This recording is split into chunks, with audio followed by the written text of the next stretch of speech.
Hello guys, welcome back to our channel. So guys, ఈరోజు నేను blue screen error గురించి అయితే ఎక్స్ప్లెయిన్ అయితే చేస్తాను. సో అంటే దాంట్లో ఒక ఎర్రర్ అనేది నేను ఇప్పుడు ఫేస్ చేశాను. సో నాకు బ్లూ స్క్రీన్ ఎర్రర్ అనేది రావడం జరిగింది. సో అది నేను సాల్వ్ అయితే చేశాను. బట్ ఏంటంటే నేను ఆ సాల్వ్ చేసే టైంలో వీడియో అయితే తీశాను. సో మీకు కూడా యూజ్ అవుతుంది అని. అండ్ అది నేను ఎలా సాల్వ్ చేశాను, సో ఎందుకు వస్తుంది, సో ఇదంతా నేను ఈ వీడియోలో అయితే చెప్పడం జరుగుతుంది. అండ్ ఫస్ట్ ఈ వీడియో అయితే ఎండ్ వరకు చూడడానికి ట్రై చేయండి. సో మీకు చాలా వాల్యుబుల్ ఇన్ఫర్మేషన్ అయితే నేను ఇందులో అయితే ఇస్తాను నేను. సో ట్రస్ట్ మీ గైస్, ఖచ్చితంగా ఎండ్ వరకు చూసినట్లయితే మీకు సొల్యూషన్ అనేది ఖచ్చితంగా దొరుకుతుంది. సో గైస్, మోస్ట్లీ మనకి బ్లూ స్క్రీన్ ఎర్రర్ అనేది రావడానికి కారణం సో మనం చేసే మిస్టేక్స్ తోటి అనేది వస్తుంది. సో కొన్ని హార్డ్వేర్ అండ్ సాఫ్ట్వేర్ మిస్టేక్స్ వల్ల వస్తాయి. సో మనకి బ్లూ స్క్రీన్ ఎర్రర్ అనేది మనకి ఒకేలాగా అయితే ఉండదు. సో మనకి మల్టిపుల్ ఎర్రర్స్ అయితే ఉంటాయి. సో మనకి ప్రతి ఒక్క బ్లూ స్క్రీన్కి ఒక్కొక్క కోడ్ అయితే ఉంటుంది. సో కొన్ని నేమ్స్ వేరే నేమ్స్ తోటి అయితే బ్లూ స్క్రీన్ ఎర్రర్స్ అయితే వస్తాయి. సో ఒకటే నేమ్ తోటి అయితే మనకు బ్లూ స్క్రీన్ ఎర్రర్స్ అనేవి రావు.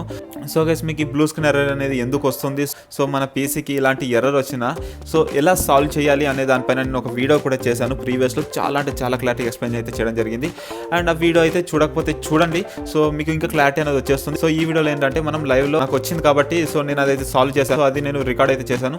సో అదైతే మీకు చూపిస్తాను. సో దానివల్ల ఏంటంటే ఇలా మనం సాల్వ్ చేసుకోవచ్చు అని ఒక ఐడియా అనేది వస్తుంది. అండ్ ఇది ఒకవేళ సేమ్ ఇదే ఎర్రర్ మీకు వచ్చినట్లయితే ఈజీగా అయితే సాల్వ్ అయితే చేసుకోవచ్చు. సో గైస్, ఇప్పుడు నేను ఏంటంటే మీకు నాకు ఈ బ్లూ స్క్రీన్ ఎర్రర్ అనేది ఎందుకు వచ్చింది అనేది ఒక 30 సెకండ్స్లోనే అయితే చెప్పేస్తాను. సో దాని తర్వాత ఎర్రర్ అనేది ఎలా సాల్వ్ చేయాలనేది అయితే చెప్తాను. సో కొంచెం జాగ్రత్తగా అయితే వినండి. సో మనం వీడియో అనేది స్టార్ట్ చేసే ముందు మన ఛానల్కి మీరు ఫస్ట్ టైం వచ్చినట్లయితే తప్పకుండా సబ్స్క్రైబ్ అయితే చేసుకోండి. సో మీ నుంచి నాకు చాలా సపోర్ట్ అయితే కావాలి, ఎందుకంటే నేను ఇంకా వాల్యుబుల్ కంటెంట్ అయితే తీసుకురావడానికి ట్రై చేస్తాను మీకోసం. సో గైస్, మన పాయింట్కి వచ్చినట్లయితే సో నేను చేసిన మిస్టేక్ ఏంది అనేది అయితే ఇప్పుడు చెప్తాను. సో రీసెంట్గా మనకి Windows 11 బీటా లీక్డ్ వర్షన్ అయితే మనకి రిలీజ్ అవ్వడం జరిగింది. సో నా పీసీలో ఆల్రెడీ Windows 10 అయితే ఇన్స్టాల్ అయ్యి ఉంది C-Diskలో. సో నా పీసీలో నేను Windows 11 అనేది డ్యూల్ బూట్ లాగా ఇన్స్టాల్ చేసుకుంటున్నాను. అంటే Windows 10 ఉంది ఆల్రెడీ. సో నేను ఇంకో డిస్క్ అనేది ఎంటీ చేసి దాంట్లో నేను Windows 11 అనేది ఇన్స్టాల్ చేయడానికి ట్రై చేశాను. సో అలా మనం చేసుకోవచ్చు, మనకి ఏమి ఇబ్బంది అయితే ఉండదు. మరి ఎర్రర్ ఎందుకు వచ్చిందంటే సో అలా ఇన్స్టాల్ చేస్తున్న టైంలో నేను Windows 11 అనేది ఇన్స్టాల్ చేస్తున్న టైంలో నాకు మిడిల్ ఆఫ్ ది ప్రాసెస్లో నాకు పవర్ ఆఫ్ అవ్వడం జరిగింది. సో మనకి ఇన్స్టాలేషన్ మధ్యలో పవర్ ఆఫ్ అయితే సో ఇలాంటి ఎర్రర్స్ అనేవి వస్తాయి. సో నా పీసీ అనేది అప్పటి నుంచి ఏం చేస్తుందంటే అది పూర్తిగా ఇన్స్టాల్ అవ్వడం ఆగిపోయింది. అదేవిధంగా నా C-Diskలో Windows 10 అయితే ఉంది కదా, సో అది నాకు బూట్ చేసుకోలేకపోతుంది. సో నా పీసీ అనేది ఫస్ట్ బూట్ ఏది చేసుకుంటుందంటే 11 అయితే తీసుకుంటుంది. కాకపోతే Windows 11 అనేది పూర్తిగా ఇన్స్టాల్ కాకపోవడం వల్ల దాంట్లో ఎర్రర్స్ ఉన్నాయి. Windows 10 అయితే తీసుకుంటలేదు. సో ఇప్పుడు ఈ ప్రాబ్లం అనేది నేను సాల్వ్ చేయాలి. సో అది ఎలా సాల్వ్ చేయాలో అనేది నేను ఇప్పుడు మీకు చూపిస్తాను. సో గైస్, ఇప్పుడు నా పీసీ అనేది నేను ఆన్ చేస్తాను. ఆన్ చేసిన తర్వాత మనకి ఈ విధంగా ఎర్రర్ అనేది రావడం జరిగింది. సో ఇక్కడ మనకి press F9 to use a different operating system అనేది ఉంది చూడండి. సో అంటే మీ కీబోర్డ్లో ఉన్న F9 బటన్ అయితే మీరు ప్రెస్ చేయాల్సి ఉంటుంది గైస్. సో ప్రెస్ చేసిన తర్వాత మనకి ఈ విధంగా మనకి లోడింగ్ అనేది జరుగుతుంది. కొద్దిసేపు అయితే జరుగుతుంది లోడింగ్ అనేది. సో లోడింగ్ అయిన తర్వాత మనకి ఇక్కడ చూజ్ అయిన ఆపరేటింగ్ సిస్టమ్ అయితే ఉంది. సో ఇందులో మీరు ఏంటి అంటే గైస్, సో మీ ఆపరేటింగ్ సిస్టమ్ అనేది ఒకవేళ మీరు 2 డిఫరెంట్ ఓఎస్ అనేది ఇన్స్టాల్ చేసేటప్పుడు మీకు ఇలా చూపిస్తుంది. అండ్ ఇందులో మీకు ఏ ఆపరేటింగ్ సిస్టమ్ అనేది మీకు క్లారిటీ ఉంటే ఈ 2 ఆప్షన్స్లో ఏది అనేది అయితే కరెక్ట్ తెలిసినట్లయితే సో మీరు దాన్ని సెలెక్ట్ చేసుకొని దాని మీద క్లిక్ చేస్తే సరిపోతుంది. ఇన్ కేస్ మీకు తెలియకపోతే నేను చెప్పిన ప్రాసెస్లో ఫాలో అవ్వండి. సో ఇందులో నాకు 2 Windows 10 అయితే ఉంది. ఇందులో ఒకటి Windows 11 ఉంది, కానీ నాకు అది Windows 10 అనేది చూపిస్తుంది. సో ఒక దాంట్లో ఏమో Windows 10 అవుతుంది. సో ఆ 2 అయితే నాకు ఇప్పుడు Windows 10 అనేది చూపిస్తున్నాయి. సో ఇందులో నాకు ఇప్పుడు కన్ఫ్యూజన్ అయితే ఉంది, నాకు ఏది సెలెక్ట్ చేసుకోవాలి అనేది అయితే. సో ఇప్పుడు నేను ఏం చేస్తానంటే నేను ఈ 2 సెలెక్ట్ చేస్తాను. సో గైస్, ఇప్పుడు నేను ఫస్ట్లో మనకి ఒక ఆప్షన్ అయితే ఉంది చూడండి, Windows 10 వాల్యూమ్ 8 అని ఉంది చూడండి. సో నేను ఆప్షన్ అయితే సెలెక్ట్ చేసుకుంటాను. సో ఇన్ కేస్ అది కరెక్ట్ అయినట్లయితే సో నాకు డైరెక్ట్గా Windows 10 అనేది నార్మల్గా ఓపెన్ అయిపోతుంది.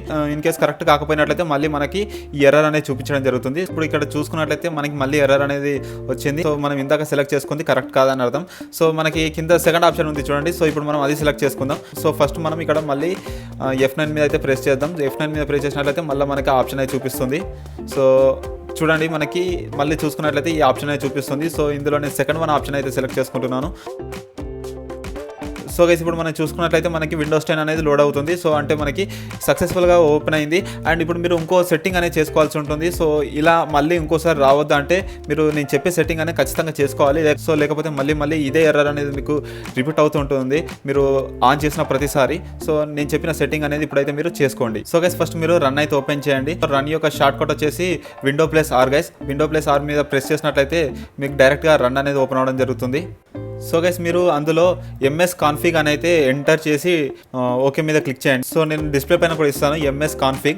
సో ఇది మీరు టైప్ చేసి ఓకే మీద క్లిక్ చేసినట్టయితే మీకు ఒక చిన్న ట్యాబ్ అనేది ఓపెన్ అవుతుంది. సో గైస్ ఇక్కడ మీకు బూట్ అనే ఆప్షన్ అయితే ఉంటుంది. సో ఆ ఆప్షన్ మీద అయితే మీరు క్లిక్ చేయండి.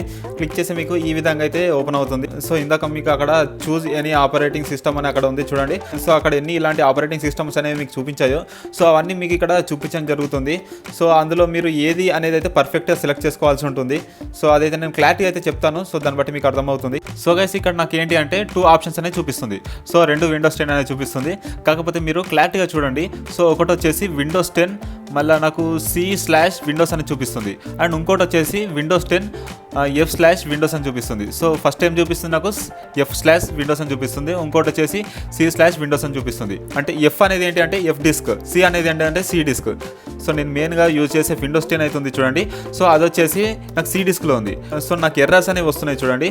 సో అది వచ్చేసి F డిస్క్లో ఉంది. సో కాకపోతే నాకు అక్కడ డిఫాల్ట్గా ఏది సెట్ చేస్తుంది అంటే నాకు F డిస్క్లో ఉన్న OS అనేది సెలెక్ట్ చేస్తుంది. సో నాకు ఆ OSలో ఎర్రర్స్ ఉన్నాయి కాబట్టి నాకు డైరెక్ట్గా అదే బూట్ అవుతుంది అండ్ అందులో నుంచి ఎర్రర్స్ వస్తున్నాయి. సో ఇప్పుడు నేను అది డిలీట్ చేయాలి. సో ఖచ్చితంగా మీరు క్లారిటీగా చూసుకోండి. మీ OS అనేది కూడా మీరు మీ మెయిన్ OS అయితే డిలీట్ చేయొద్దు. మీ మెయిన్ OS అనేది ఏ డిస్క్లో ఉందో అది ఖచ్చితంగా చూసుకొని ఇప్పుడు మాత్రమే డిలీట్ అయితే చేయండి. సో మీరు తొందరపడి డిలీట్ అయితే చేయకండి. తొందరపడి డిలీట్ చేశారనుకోండి మీరు ప్రాబ్లమ్స్ అనేవి ఫేస్ చేస్తారు. సో అందుకే మీరు ఖచ్చితంగా తెలుసుకొని సో మీకు ఏ డిస్క్లో OS తోటి ఎర్రర్స్ అయితే వస్తున్నాయో సో అలా చెక్ చేసుకొని ఆ తర్వాత మీరు అదైతే డిలీట్ చేయండి. దాన్ని సెలెక్ట్ చేసుకొని కింద డిలీట్ ఆప్షన్ ఉంటుంది. దీని మీద క్లిక్ చేసినట్లయితే మీకు ఆ OS అనేది డిలీట్ అవుతుంది. సో కింద అప్లై ఆప్షన్ ఉంటుంది. అప్లై చేసి ఓకే మీద క్లిక్ చేయండి. క్లిక్ చేసినట్లయితే మీకు ఆ డిఫాల్ట్ OS అనేది ఏదైతే ఉందో అంటే మీకు ఎర్రర్స్ వచ్చే OS ఏదైతే ఉందో అది డిలీట్ అయిపోతుంది.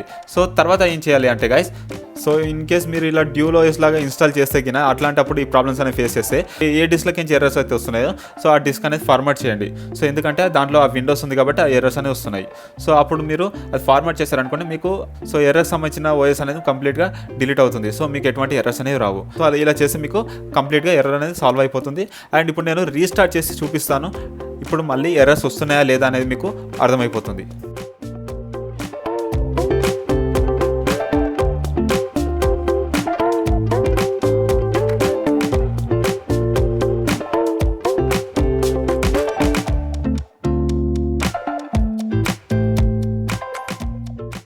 గాయస్ ఇక్కడ మీరు చూడొచ్చు ఎటువంటి ప్రాబ్లమ్స్ లేకుండా ఎర్రర్స్ లేకుండా సింపుల్గా నా PC అనేది ఆన్ అవ్వడం జరిగింది.